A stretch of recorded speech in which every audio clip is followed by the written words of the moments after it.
Vous écoutez, faut partager ça. Pour rester branché sur ce qui se passe au Cégep de Bécomo Et pour découvrir ces personnes inspirantes.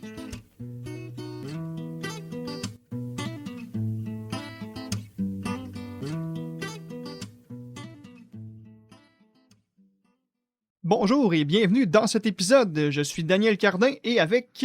Julie Maltais. Aujourd'hui, on reçoit Mathilde Bouchard d'ICEDFOB avec nos animateurs Brieux et Alison. Mais d'abord, on fait une petite capsule d'actualité. Bon, écoute, là, Julie, il y a la Franco-Fête qui s'en vient. On en a déjà parlé dans un épisode précédent, mais là, je veux plus de détails. Ça s'en vient le 21 mars, n'est-ce pas? Est-ce que, en fait, tu peux nous parler déjà, là, c'est quoi la Franco-Fête?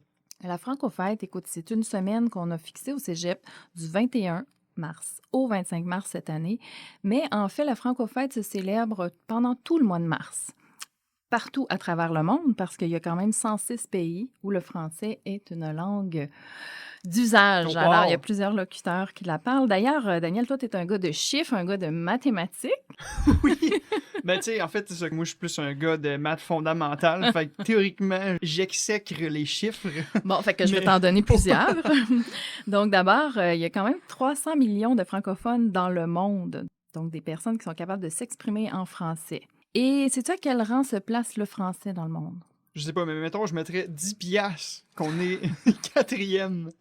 Bien, tu le perds parce qu'on est cinquième, derrière l'anglais qui se classe au premier rang, le mandarin, l'hindi, l'espagnol et le français qui arrivent au cinquième rang. Quand même.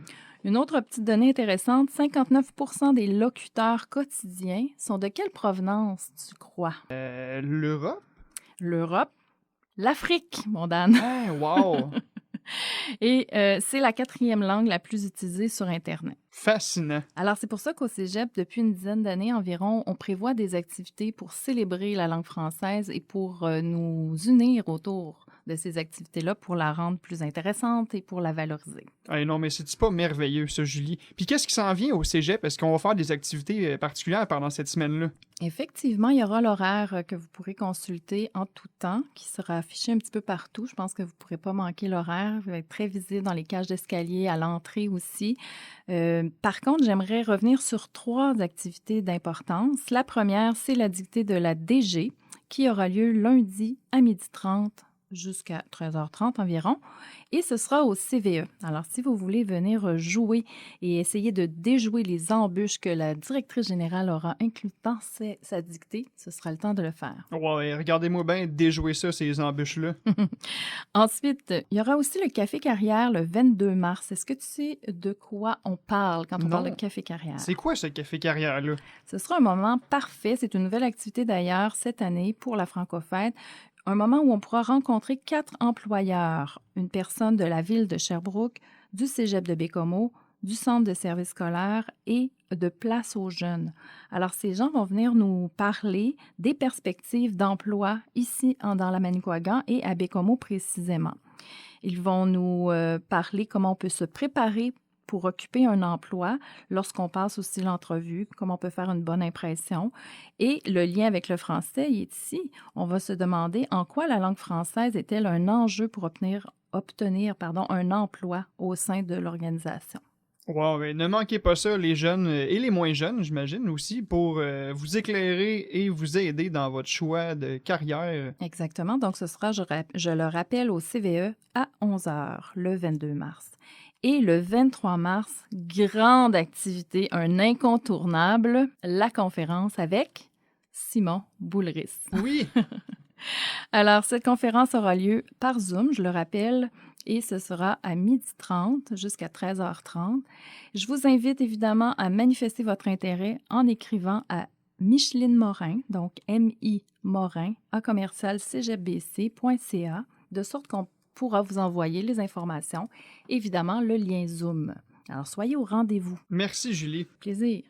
Puis là, il y a le 25 mars, il s'en vient une partie de hockey. Peux-tu m'expliquer pourquoi je suis si content que ça s'en vienne? Je vais te le dire pourquoi tu es si content, parce que cette partie de hockey de Drakkar aura une thématique spéciale. Donc, elle portera les couleurs du Cégep de Bécomo. C'est une partie auquel on convie toute la population du cégep. Affichez vos couleurs en portant vos vêtements et à venir encourager le Drakkar. Alors, je vous invite à venir afficher vos couleurs en portant les vêtements du Trappeur, les vêtements du cégep de Bécomo pour venir encourager les joueurs du Drakkar. Hey, c'est formidable, ça. Bien oui, puis pendant cette soirée-là, en fait, là-bas, il va y avoir un kiosque du cégep de Bécomo où on va distribuer des accessoires promotionnels.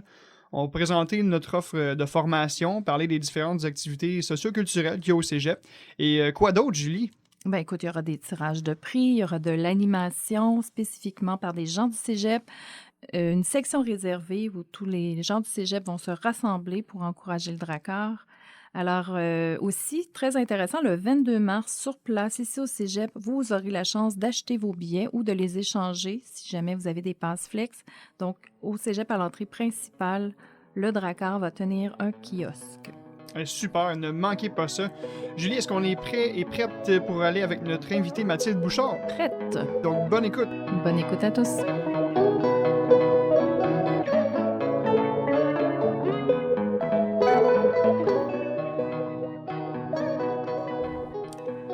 Bonjour à tous et à toutes. On espère que vous allez bien. Aujourd'hui, on est en compagnie de Mathilde qui travaille au CETFOB et qui est étudiante également.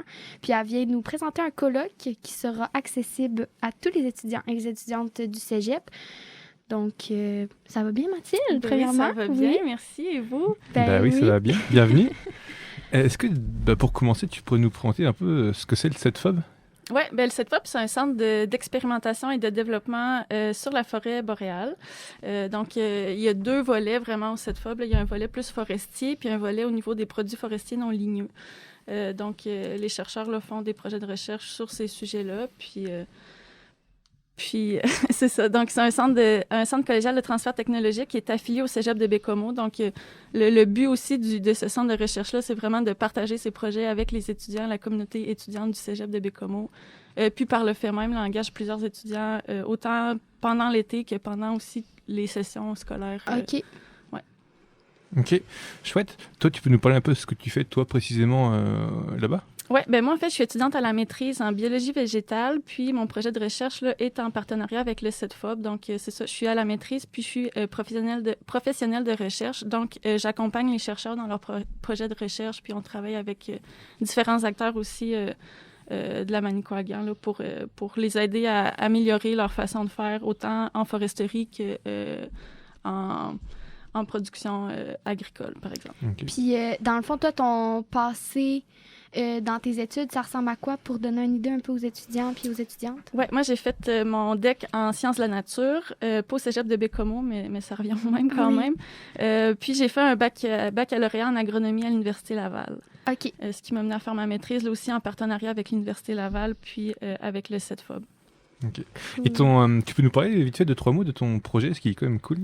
Oui, en fait, moi, mon projet, ça vise à utiliser une petite abeille qui est indigène au territoire de la Côte-Nord pour polliniser les cultures en serre. Donc, éviter d'introduire là, des espèces pollinisatrices commerciales qui pourraient amener des maladies puis des parasites à nos espèces de pollinisateurs indigènes pour augmenter les rendements fruitiers là, des productions en serre.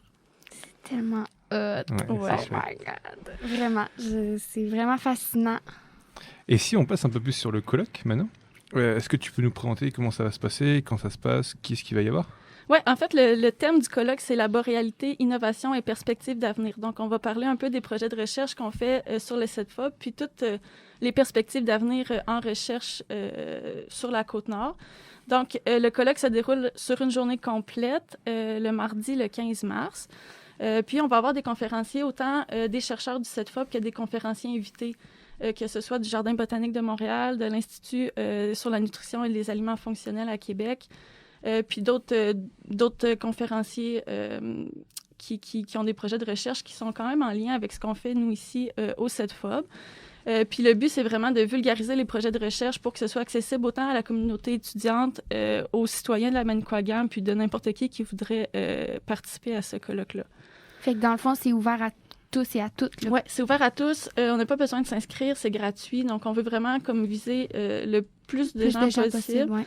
Puis, également, là, le colloque va être présenté au CVE toute la journée, le 15 mars. Donc, pour les étudiants qui ne voudraient pas se connecter sur la plateforme, Et puis ça, c'est une autre chose. En fait, le colloque se déroule sur la plateforme Gatortown. C'est vraiment cool comme plateforme. Toutes les informations puis les liens vont être, je pense, dans la description du podcast. On va les mettre dans la description. Ouais. Puis c'est ça, on vous invite à venir voir, ne serait-ce que pour une présentation ou pour 1 heure durant la journée. Si vous avez du temps libre, ça serait vraiment le fun. Ça va être vraiment des belles présentations. Les sujets sont super intéressants. Puis, Wow! Puis ici, je reviens dans les autres sujets d'avant. Là, je coupe un peu dans le sujet du colloque, mais mettons les étudiants qui se demandent « Ah, est-ce que j'ai le profil pour travailler au CETFOB? Est-ce que tu peux peut-être nous donner des atouts que tu devrais avoir pour travailler là? » Je sais pas si... c'est sûr que les emplois au CETFOB, c'est des emplois... si on regarde les emplois estivaux, là, c'est beaucoup...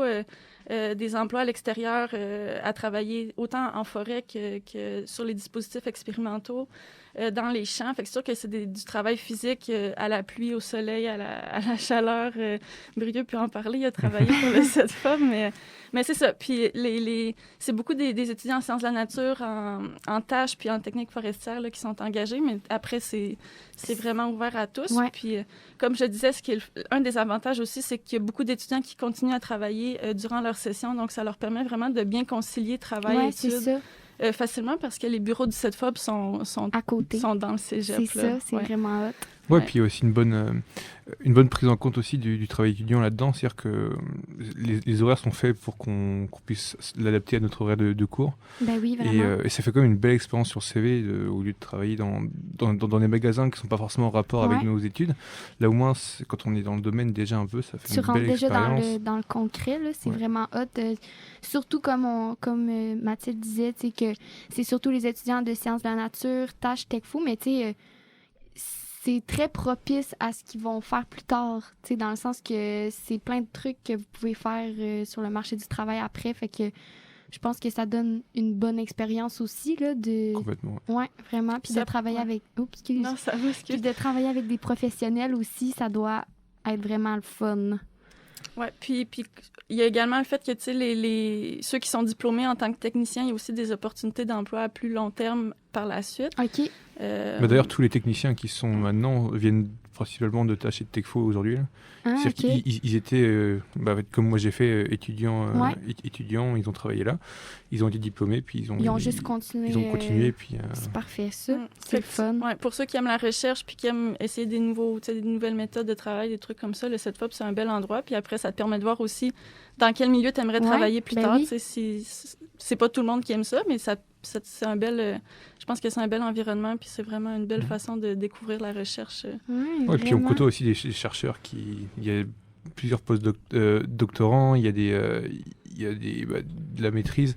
C'est vraiment des personnes qui aussi ont des passions pour ce qu'ils font, puis qui peuvent parler de... C'est vraiment intéressant de discuter avec eux, d'être avec eux au quotidien, de travailler pour eux. C'est très chouette.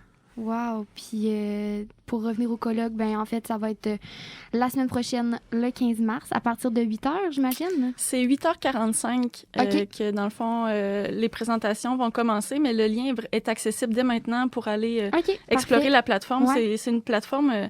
c'est comme un vieux jeu vidéo, puis tu peux te promener avec ton avatar, puis ça permet d'interagir beaucoup entre les participants, là. Donc, c'est ça. Donc, à partir de 8h45 la semaine prochaine, on sait où être. Exact. Parfait. Merci bien. Oui, merci tellement. C'était vraiment intéressant. Puis, je pense que ça va donner envie aussi à d'autres étudiants puis d'autres étudiantes de s'impliquer au sein du CETFOB. Tant mieux. Puis là, en plus, je sais qu'ils cherchent des étudiants pour... c'est ça. Et surtout pour le volet forestier. Là, fait que pour ceux d'entre vous qui aimeraient travailler pour le CETFOB en foresterie aussi, dans les petits fruits, là, c'est le temps d'aller porter vos CV. C'est le moment. Ouais. Merci encore, Mathilde, puis une bonne journée. Ça fait plaisir. Vous aussi.